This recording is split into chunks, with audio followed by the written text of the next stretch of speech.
বিদ্যুতের হাত থেকে পালানোর সময় বাণীর মাথায় আঘাত লেগে জ্ঞান হারিয়ে পড়ে যায়। হ্যাঁ বন্ধুরা, এমনটাই দেখা যাবে। বিস্তারিত জানতে ভিডিওটিকে লাইক দিয়ে চ্যানেলটি সাবস্ক্রাইব করে দেখতে থাকুন। গল্পের শুরুতেই দেখা যাবে মৌলি আর নয়নতারা যখন বাণীকে অপমান করে চলে যাচ্ছিল, তখনই পিছন থেকে নকুল এসে মৌলিকে বলে যে মৌলি, মৌলি ঘোষ, আমি কিন্তু ছাড়বো না।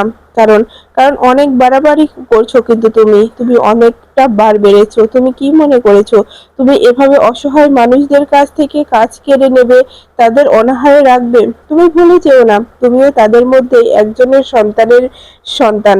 তোমার বাবাও কিন্তু একজন একজন দারিদ্র পরিবার চালায়। তাই বলছি, এরকম কাজ কখনো করো না। তখনই মৌলি বলে, তুমি কি বোঝাতে চাচ্ছ? তুমি যে কথাগুলো বলতে চাচ্ছ সেটা যদি কেউ জানে তাহলে অনেক বড় বিপদে পড়ে যাব। একেবারে চুপ করে থাকো, এসব বিষয় নিয়ে আর কথা বলো না। দরকার হয় তোমার পায়ে পড়ছি, তোমার হাত জোর করে বলছি, তুমি এই কথা কাউকে বলো না। দেখো, এই কথা বললে আমার লাইফটা শেষ হয়ে যাবে। তখনই নকুল বলে, তুমি যে অন্যায়গুলো করছো সেটা কি একদম ঠিক করছো? তুমি তো একদম ঠিক কাজ করছো না মৌরি। তোমাকে ছেড়ে দেওয়া যাবে না, কারণ তুমি যেগুলো করছো তার ক্ষমা হয় না। তখনই মৌলি বলে, আমার ভুল হয়ে গেছে, আমি এরকম কাজ আর করব না। তখনই নকুল বলে, তুমি বারবার একই কথা বলো, কিন্তু পরে তুমি আবার সেই ভুলই করো।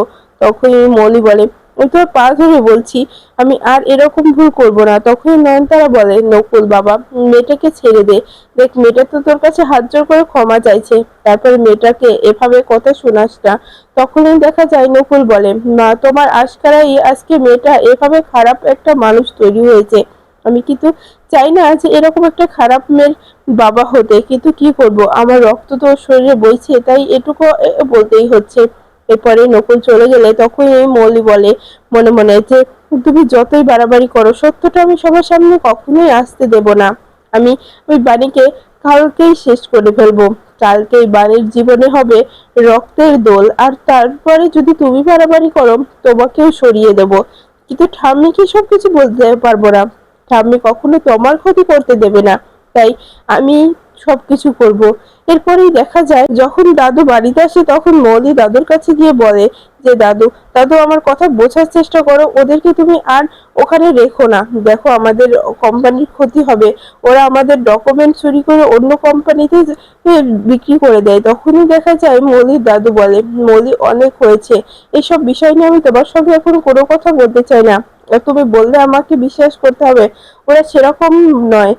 ওরা আমাদের অনেক বিশিষ্ট, অনেক বছর ধরে আমাদের সঙ্গে কাজ করছে, ওরা আমাদের ঘনিষ্ঠ হয়ে গেছে। ওদেরকে আমরা বিশ্বাস করি, ওরা এরকম কাজ করতে পারে না, কিন্তু তুমি ভুল করেছো। তখনই দেখা যায় মৌলি বলে, দাদু ভাই, তুমি আমার কথাটা বুঝতে পারছো না, দাদু ভাই, তুমি বোঝার চেষ্টা করো। তখনই মৌলির দাদু বলে, মৌলি, আমি বুঝতে চাই না, তুমি এ ধরনের কথা এখন বলো না, আমি তোমার এ ধরনের কথা শুনতে পারবো না। কেন এ ধরনের কথা বলছো? তখনই দেখা যায় যে ঈশানী বলে ওঠে, একদম ঠিক কথা বলেছেন বাবা। আর মৌলি, তুমি কি মনে করেছো তুমি বানিয়ে বানিয়ে কথা বলবে আর সে কথাগুলো আমাদের বিশ্বাস করতে হবে? তখনই মৌলি বলে, মম, তুমি বিশ্বাস করো, আমি একটা কথা বানিয়ে বানিয়ে বলছি না, যা সত্য তাই বলছি। তখনই দেখা যায় ঈশানী বলে, মৌলি, বিশ্বাস, তাও আবার তোমাকে? তোমাকে বিশ্বাস করা যায় না, তুমি বিশ্বাসের যোগ্য নয়, তাই তুমি এইগুলো কথা বলো না। তখনই মৌলি বলে, আমার কথা কেউই বোঝার চেষ্টা করছে না, কেউ বুঝতেই চাইছে না আমি কি বলতে চাচ্ছি। কেন বুঝতে চাইছো না তোমরা? এই একটা কথা বোঝার চেষ্টা করো। তখনই দেখা যায় নয়নতারা মনে মনে বলে, মৌলি আজকে গেছে, মৌলিকে আজকে ছাড়বে না, সবাই চেপে ধরেছে। এরপরেও দেখা যায় যে পিনাকি বলে, মৌলি, একটা কথা মানতে হবে তোমাকে, তুমি যে কাজটা করেছো আমাদেরকে জিজ্ঞাসা করতে করতে পারতে, তুমি কি আমাদেরকে জিজ্ঞাসা করেছো করার আগে? তখনই মৌলি বলে, হ্যাঁ, আমি তোমাদের জিজ্ঞাসা করিনি, কিন্তু আমি তো অন্যায় কিছু করিনি। দেখো, এসব কিছু মৌলি এইসব কিছু বাণী আর অনিরুদ্ধ করিয়েছে ওদেরকে দিয়ে। দেখো, আমাদের আমাদের সঙ্গে শত্রুতা বাঁধিয়ে দিয়েছে। তখনই দেখা যায় মৌলির দাদু বলে, দেখো মৌলি, নিজের দোষ অন্যের দিকে, অন্যের উপরে চাপিয়ে দিও না, কারণ ভুলটা তুমি করেছো। তখনই মৌলিকে বলে যে, আমি আমি ভুল করেছি দাদু, আমার আমার ভুল হয়ে গেছে, কিন্তু তুমিও তো ভুল করেছো। তখনই মৌলির দাদু বলে, তুমি আমার কথার উপর দিয়ে কথা বলছো, আমার কাছে কৈফিয়ত চাচ্ছ? তখনই মৌলি বলে, না না দাদু, আমি তোমার কাছে কৈফিয়ত চাচ্ছি না। তখনই নয়নতারা বলে, শুনছো, নাতনি ছোট, ওকে আর কিছু বলবে না। তখনই দাদু ভাই ভিতরে চলে যায়। তখনই ঈশানী মীনাক্ষীও চলে যায়। তখনই নয়নতারা বলে, মৌলি দিদি ভাই, আসলে কি করবো বলো তো, আমরা অন্যের উপরে বোম ফেলাতে গিয়ে নিজেদের উপরেই বোমটা ব্লাস্ট করে ফেলেছি, কিছু করার নেই, এখন নিজেরাই ফেঁসে গেছি, তাই চুপ করে সহ্য করতে হবে দিদি ভাই। তখনই মলি বলে, জ্ঞানমণি, আমি চুপ করে থাকতে পারছি না, আমি ওই বাণীকে ছাড়বো না, কিছুতেই ছাড়বো না। এরপরে সকাল সকাল দোলের দিন বাণী, তানিয়া, অনিরুদ্ধ আর বাকি সবাইকে নিয়ে চলে আসে দোল খেলতে। এরপরে সেখানে এসে তানিয়াকে বলে যে, মামাম কেমন লাগছে তোমার আজকে এখানে এসে? তখন তানিয়া বলে, মা, আমার অনেক ভালো লাগছে, আজকে এই প্রথম আমি বাবার সঙ্গে দোল দোলের উৎসব পালন করব। তখনই বাণী বলে, হ্যাঁ। তখনই আশপাশের সোসাইটির লোকেরা বলে যে, হ্যাঁ বাণী, বাণী তোমাকে অনেক মিষ্টি দেখাচ্ছে, তোমাদের পরিবারটা দেখেও অনেক ভালো লাগে, তোমরা একজন আরেকজনের পাশে দাঁড়াও, কতটা কেয়ার করো একজন আরেকজনকে, সত্যি বাণী, খুব ভালো লাগছে তোমাদের এই পরিবেশটা দেখে। তখনই বাণী বলে, আপনাদের অনেক ধন্যবাদ, আপনারা আমাদেরকে নিয়ে এতটা প্রশংসা করছেন।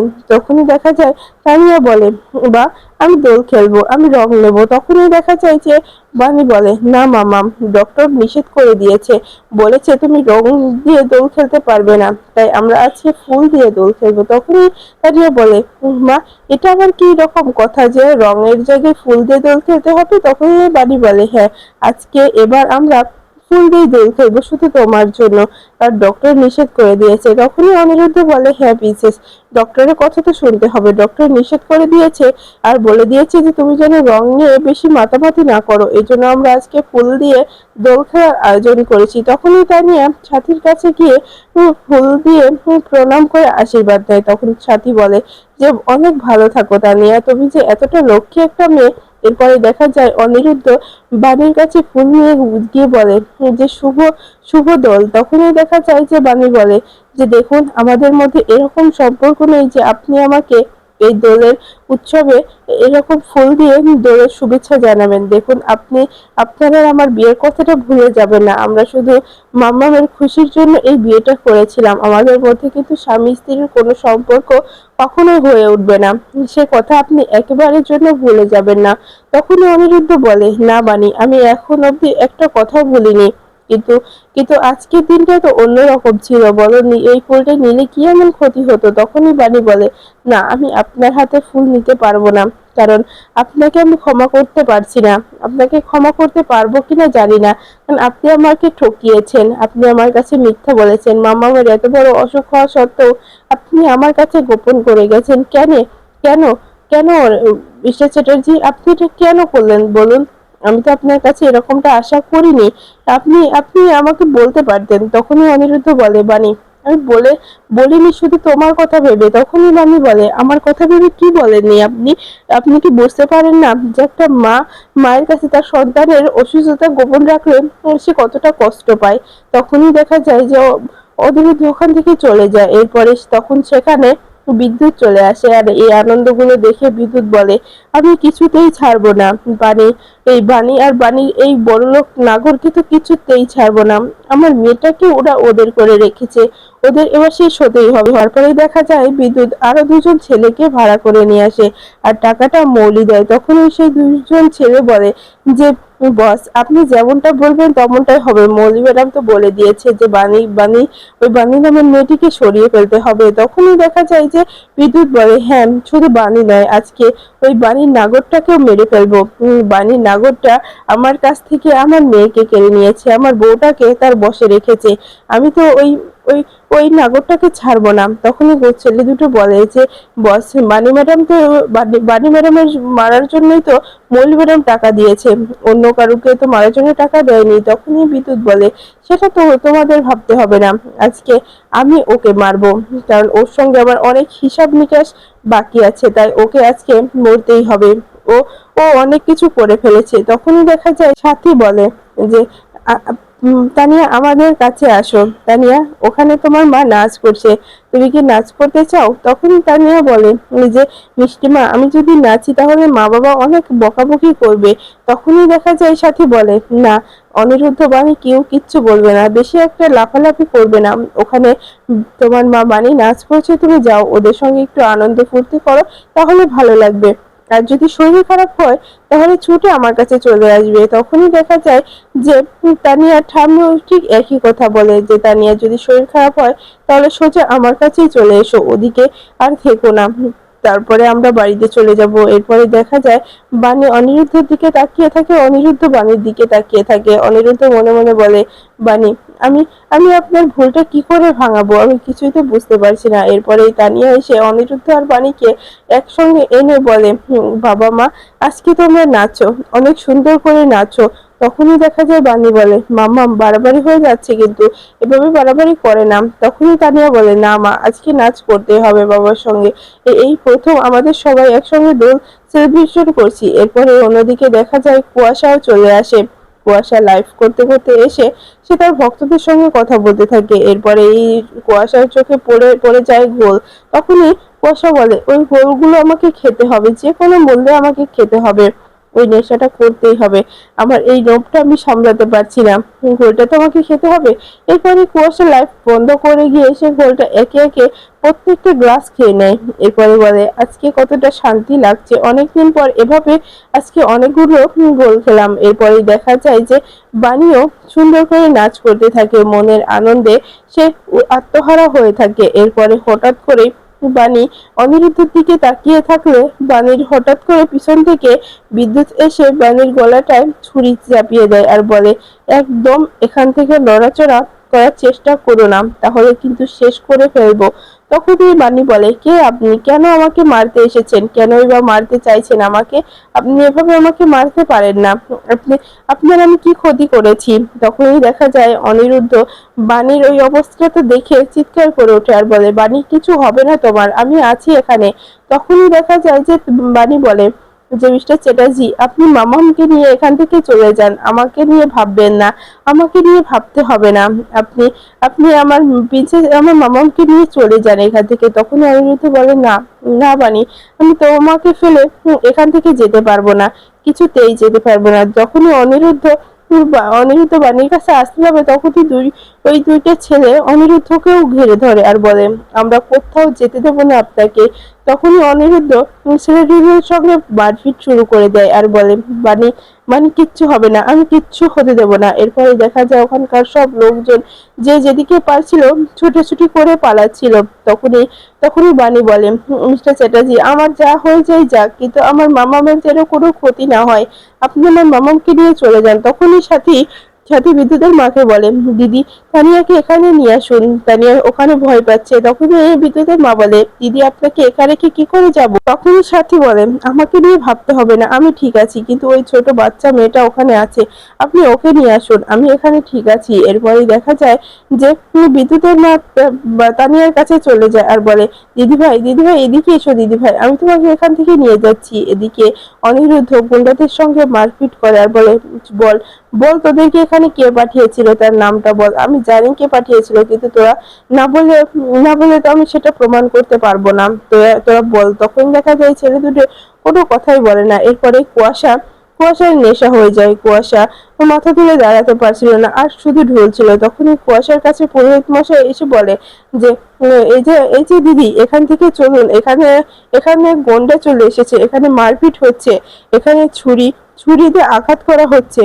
তখনই কুয়াশা বলে, এখানে কিছু হবে না, আপনি যান তো এখান থেকে, আমার কিচ্ছু হবে না। এরপরে দেখা যায় অন্যদিকে বাণী বলে, আমার কিচ্ছু হবে না, আমাকে কিছু করতে পারবে না, আপনি কেন আমাকে মারতে চাইছেন বলুন, আমি আপনার কি ক্ষতি করেছি। তখনই বিদ্যুৎ হাসতে থাকে। তখন বাণী মনে মনে বলে, আমার যেন কেমন লাগছে, চেনা চেনা লাগছে গলাটা। এরপরে দেখা যায় বাণী হাতে কামড় দিয়ে পালাতে গেলে তখনই বিদ্যুতের হাত থেকে পড়ে গিয়ে সে মাথায় আঘাত লাগিয়ে ফেলে, আর মাথায় আঘাতের কারণে বাণী জ্ঞান হারিয়ে ফেলে। তখনই অনিরুদ্ধ এসে বাণীকে ধরে ফেলে আর বলে, কে কোথায় আছো, আমাকে একটু সাহায্য করো, বাণী কথা বলো, বাণী কিছু হতে পারে না। তখনই বিদ্যুতের মা আসে আর বলে যে, অনিরুদ্ধ বাবা, বাণীকে আমার কাছে ছেড়ে দাও, তুমি যাও, আমি ওকে ওদিকে নিয়ে যাচ্ছি। তখনই অনিরুদ্ধ বলে, হ্যাঁ হ্যাঁ মাসিমণি, আপনি ওকে নিয়ে যান। এরপরে দেখা যায় যে বাণীর কাছে বিদ্যুতের মা এলে বলে, মামুনি আমার মামাম কোথায়? মামামকে তো দেখতে পাচ্ছি না। তখনই বিদ্যুতের মা বলে, এই বাণী, আমি না তানিয়াকে খুঁজে পাচ্ছি না। এত ভিড়ের মধ্যে কোথায় যে মেয়েটা লুকিয়ে আছে। মেয়েটা ভয় পাচ্ছিল, কিন্তু কোথাও তো পাচ্ছি না। তখনই বাণী বলে, না, আমার মামামের কিছু হতে পারে না। মামাম কোথায় গেল? মামামকে তো খুঁজে বের করতে হবে মামুনি, মামামকে খুঁজে বের করো। তখনই দেখা যায় যে বিদ্যুতের মা বলে, দাঁড়া বাণী, দাঁড়া, খুঁজতে হবে তো, কিন্তু অনিরুদ্ধের অবস্থাও তো দেখতে হবে। এরপরে দেখা যায় এক পর্যায়ে বিদ্যুৎ অনিরুদ্ধের গলায় এই ছুরিটা বাঁধিয়ে দেয় আর বলে যে তোকে শেষ করব। ওই বাণীকে শেষ করতে পারিনি তাতে কি হয়েছে, কিন্তু তোকে শেষ করে যাব। এরপরে দেখা যায় যে অনিরুদ্ধর গলায় ছুরি ধরলে তখনই তানিয়া দূর থেকে দেখে তানিয়া ভয়ে চিৎকার করে আর বাবা, বাবা তোমার কিচ্ছু হবে না বাবা, তুমি ওই রাক্ষসদের সঙ্গে মারপিট শুরু করো বাবা। তখনই অনিরুদ্ধ বলে,